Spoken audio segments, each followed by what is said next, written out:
Value Coffee Talk podcast. This podcast is a service of the Enterprise Value Collective. It's a community of business value-focused leaders and practitioners, and it's sponsored by our value consultancy, Genius Drive. Our mission is to help accelerate and optimize value articulation in each of your customer engagements and throughout the customer lifecycle. And to help us do that today, we've got Gino Colonico. He's a 15-year veteran with PTC.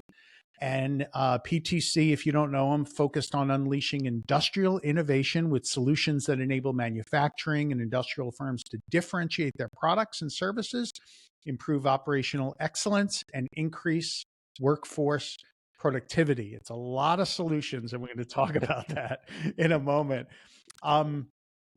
Definitely, Gino is no stranger to value. He has garnered experience and value as a customer of PTCs, I think, before you even joined them, as an implementation partner, as an employee of PTC. And like I say, he's a 15-year veteran with PTC. So Gino, welcome. Hey, thank you, Tom. Glad to be here. So value has been at PTC, has been around for a while. Interestingly, it's been centered in a team that's been called digital transformation, the digital transformation team. Tell us about the importance of it being part of this separate kind of transformation team. Yeah, so manufacturers continue to invest billions of dollars in digital transformation. And for our customers, the value in digital transformation comes in its ability to enhance the way physical products are engineered, manufactured, and serviced. So, a successful digital transformation journey enables for us cross-sell and upsell opportunities, not only for us, but also for our partners. Mm-hmm. So, and I like to say or summarize is, the more products, people, processes, and places our products impact, during the journey, the greater the value for our customers, our implementation partners, and for PTC. Now, most organizations would have value in, let's say, a sales group and a sales organization, or sometimes it's in marketing in certain groups. Sometimes it's separate as like a business value consulting team and has that as the title. What makes it different of having it in the digital transformation team? Do you think there's an advantage there? And what advantages do you see in maybe some of the other organizations, or limitations maybe in it? Yeah, so we, the team rolls up to kind of the chief revenue officer. Okay, so it's still a part of sales ultimately. It is, but but then team. Sales includes sales enablement, customer success. So the whole the whole kind of life cycle of a customer's journey. Awesome. So and it makes sense in a way where you start the conversations with the customer and you want to have that that continuation throughout the whole life cycle with them. Yeah, through the whole journey. And I love that it has that digital transformation title in it, where it's not just about value, it's about how do we transform the team to think about value in this digital transformation way, and so that it scales in the organization. Now, over the past 15 years, you've been working through many iterations of the programs. Talk about the kind of start of it. When you started this journey with PTC a long time ago, where did you start? What were some of the things that you wound up developing? Yeah, so in the early days, actually, prior to joining PTC had spent a lot of time and a lot of resources and a lot of clever people creating value tools. And so in the early days, we had one product that focused on one functional group, so CAD, engineering. And this led to sales presentations and calculators that were aligned to customer needs and software capabilities. So very nice job. Then as we developed and purchased more software, we evolved to product development process assessments, PDPAs, or product development system vision assessments, PDSVAs, as a means of aligning our offerings to customer needs. And these assessments led to complex value modeling tools that were performed over a period of months and by skilled business development managers. Excellent. And with that, you had so many more products that then kept adding and adding and Yeah. more roles that you had to engage with. Yeah. I know that led you and the team to the creation of what you call the value framework. Talk about that framework a little bit and kind of what are the dimensions of it, why it's important when you kind of expand into these multi-role, multi-solution set, multi-product line functions that you got to think about things a little bit differently. Yeah. So, we needed to simplify value conversations. So as our portfolio grew, the more offerings we had, how do you communicate and monitor value throughout the customer's digital transformation journey? It's a challenge. Yeah. So, the concept of value framework, it enables value discussions in a language familiar with the customer. So, as a software vendor or any provider, naturally you're comfortable talking about your product.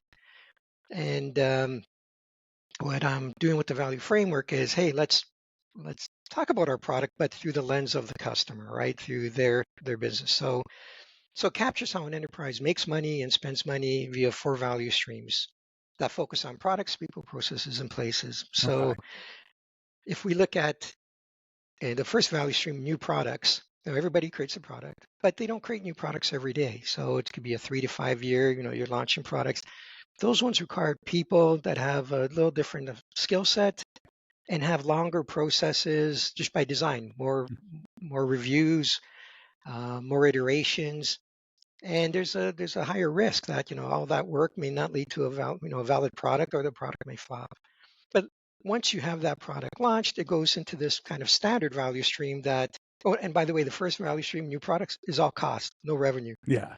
You get to the standards where you're now generating revenue. So most of your revenue and costs are in the standard products value stream, where you have online configurators, catalogs, standard practices, procedures, jigs and fixtures.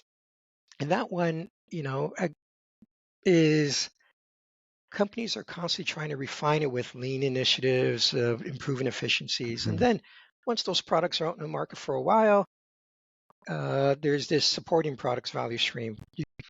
And the need for that is, if you want customers to continue buying your products, you need to support them throughout the life cycle of your product. So the supporting value stream has people that has a service mindset, customer focus, and the process is, by nature refined, because if there's a breakdown or if there's a service, the customer is demanding immediate results. Yeah.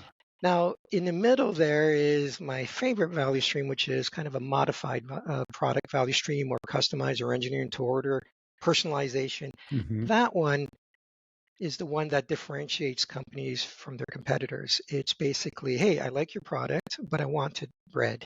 And to be able to deliver that brings a lot of value to your customer. And that one requires people that can kind of think outside of the box, but you know, the procedures have to be tweaked, or the process, or the best practices. So they have to be capable of doing it. Your processes have to be tweaked or modified to accommodate for that need. And but that one has the biggest challenge, because all those requirements end up going kind of blended into the standard products value stream. So, and causes them some grief. So there is where technology can have the greatest impact on increasing revenue and reducing costs. So 4 value streams: new, modified, standard, support, supported by people with like pre-sales role, engineering, manufacturing, supply chain, and post-sales, following processes at a variety of places. Yeah. I love this view in that you kind of divided, a lot of organizations say, oh, well, we support these different industries. But within there's a lot of differences within those industries where they maybe have an innovative group that's doing new products. They may have this sustaining group that's more of a Yep. service and a field service team. And so you divided them up into these characteristics where all of them could be in one organization, or perhaps you're just working with new products within one organization. Um, Bang on. love that kind of a view. And it probably took you a while to arrive at that, I would imagine, because I'm sure in the beginning it was very much in the beginning, it seems to be very product driven. It's like, hey, we've got this product. Let's do a Yeah. business case for this product. Um, Yeah. how did you kind of make that transition to get out of the lens of viewing it in terms of a product to now thinking about it in terms of these characteristics of the company you're working with and making it much more customer centric? Yeah, it's a challenge, and it's a journey. So, how do you simplify complex business? I would, I would spend, so my approach from day one was always, understand the customer's business, Yeah. model it to illustrate how our technology can impact their business. Hmm. So and that was my style of doing kind of value assessments, illustrating value, and a lot of that came when I was a customer of PTC's. As I was implementing technology and trying to convince the executives to give me the funding, I took that approach. Hmm. But in early days, modeling that up, trying to find a way to communicate that, I use the phrase value streams. Well, people, there's value streams. They think of manufacturing, where I'm bringing it up into engineering and to sales. Hmm. That was a challenge. How do you communicate that? And then, when you say value stream, someone says value chains. So then you had to work through that. So it took me a long time to get to simplifying complex businesses, and I have images, created videos to white paper to explain all that. Yeah. I know you've But shared then, a lot of that on your profile too. So if you're interested in this and the details on it, Gino does have this content out there on his LinkedIn profile. but the key though, you have to align to sales campaigns and marketing campaigns. So Mhm. even though you're showing how you illustrate, how you're impacting an enterprise, it has to get back to a SKU, something that we're selling. And that is in a way a challenge, because a lot of marketing material or sales material doesn't really align to a SKU, Mhm. especially when you have a broad portfolio, overlapping capabilities. Yeah. So um, that was a challenge. And then that brings us to, okay, development was a challenge. Rollout must have been even that much more of a challenge. Talk about that, how you were able to roll this out within the organization and educate everyone on the value frameworks and on engaging with value in this way. Yeah, there's multiple strategies on a rollout. So the first part is there's competing initiatives. So how do you address we're all trying to we're all trying to show the value of our technology to customers, and it could be from a inside sales, pre-sales, application engineers, within demos, marketing, Mhm. customer success, partners, or big consulting firms. We're all trying to do it.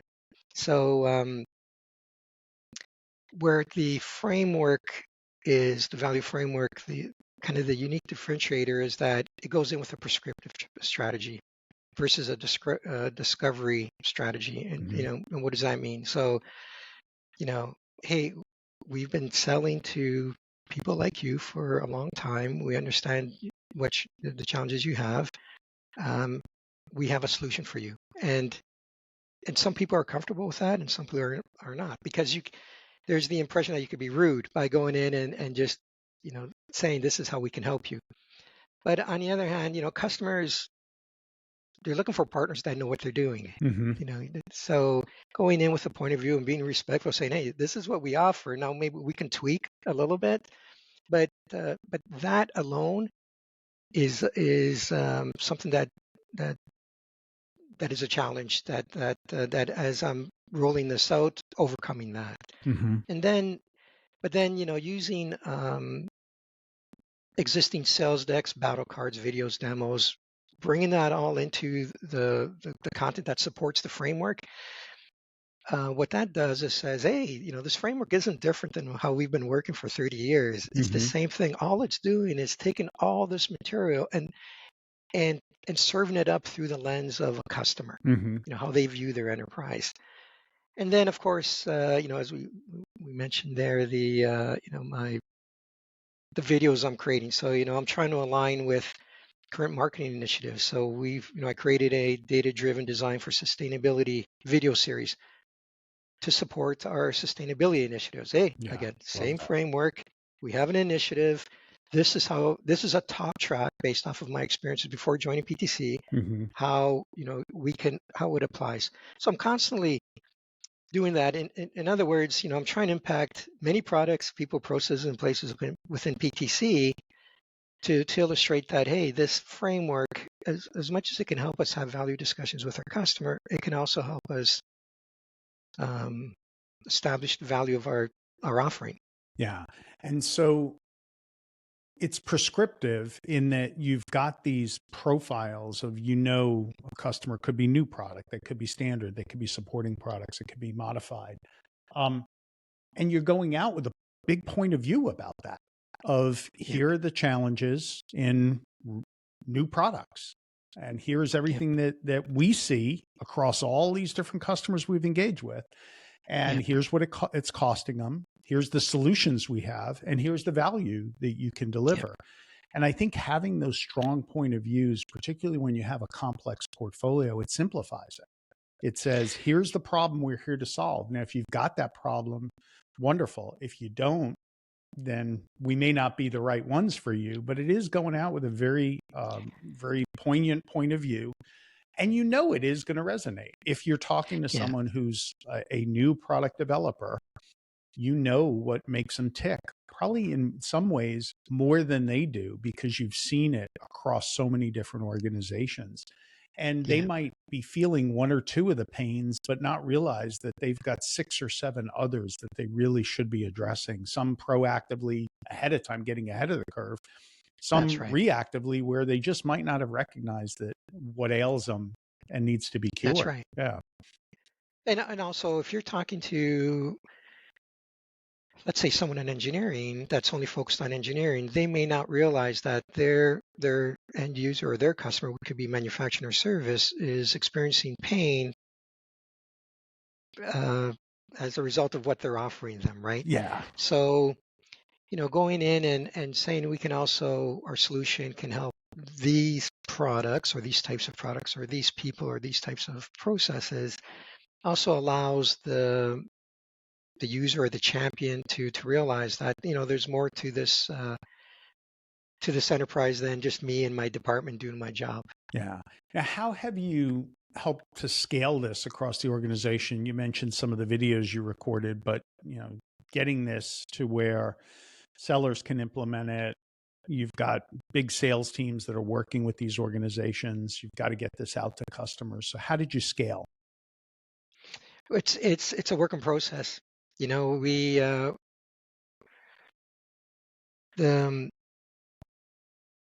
how do you simplify a complex business? How do you go to a customer and say, whether you're med device, whether you're injection molding machine, Mhm. whether you're automotive, aerospace and defense, how do you make people comfortable that this model, new products, modified, standard, and Mhm. supporting applies to all of them is something that I'm working through, and and it's the visual, the infographics that I'm calling them now is Love something it. that's resonating really well with our sales, pre-sales, our customer success, and with our partners. So they, but it's it's a muscle that needs to be developed.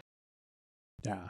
And our jobs are never done in doing that. I do love the approach though, Gino, in that, reading through the Steve Jobs biography. I mean, one of the first things he did when he came back to Apple was, right, he looked at this ridiculously complex product line. It says slash cut burn. Here's our matrix. This is it.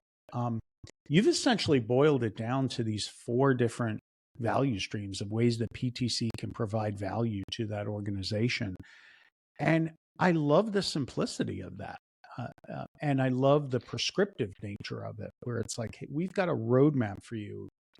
And it aligns perfectly with how we know you think about the business. So it's got this customer view to it that transcends the complexity of I mean, how many different software products are there? Several hundred that you have in the portfolio. Yeah. I mean, you can't go out and you can't train a seller to sell all of that. You can't get a customer educated on all of that, but you can get them aligned to which one of these four are you struggling with? Is it new product? Is it the standard? Are you delivering modified? What's your business model essentially? And then with the business model like that, here's our prescription and here's the value that you can get from that prescription. Yeah. Yeah, that's right. And I mean, we have, and we, for our our segments, we have people that can support. But you're right, when it's understanding that when you're talking to a customer or someone within that organization,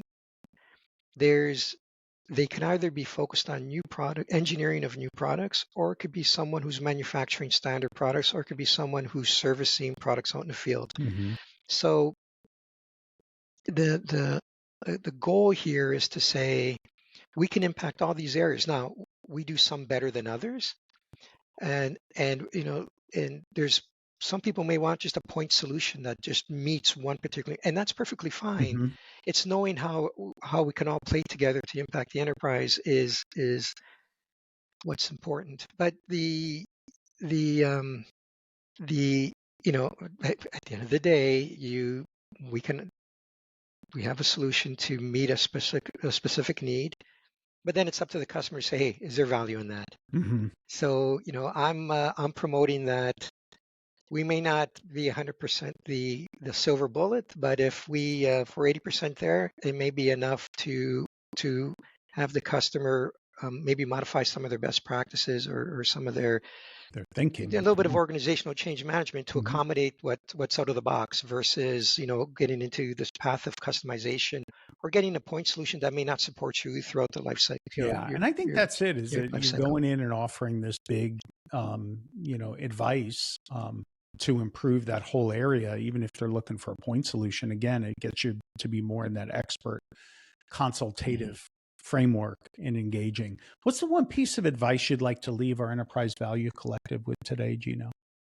So of course, I'd like everybody to start thinking of this framework to communicate, to simplify, come up with a common language that customers, software providers or technology providers and partners all start speaking the same language. Of course, I'd love that. But that means you'd have to have large consulting firms to agree or to change how they're working, partners that have their special methods of doing things, and having software vendors that are naturally competing with each other to agree. So that's a battle, and that's I'm in it for the long haul. So that's what I'm working on. But really, the something that people can act on now is moving away from chasing metrics and focus on products, people, processes, and places. So products, is it one product, many? Is it a product line that we're impacting? For people, is it engineering, only software engineers? Is it manufacturing service? When we talk about processes, new product development process, which is kind of a sweet spot for us, but then you have regulatory approval processes, which is key for medtech devices. And then places, we only talk in one location. Is there many locations that are similar? Is there an R&D or centers of excellence? So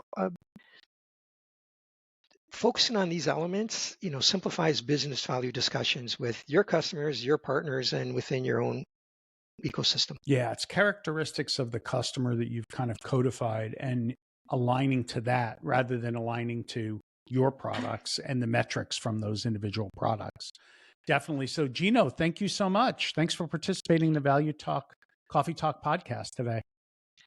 Hey, Tom, thank you very much for having me. It's always a pleasure. Awesome. Please sign up for the Enterprise Value Collective on LinkedIn or on our geniusdrive.com website if you haven't done so yet. That'll let you stay in touch with the latest events, tools, insights. Hit the like button, subscribe so you stay up to date on the latest Value Coffee Talk episodes. And until next time, our Enterprise Value Collective, keep sharing and growing together.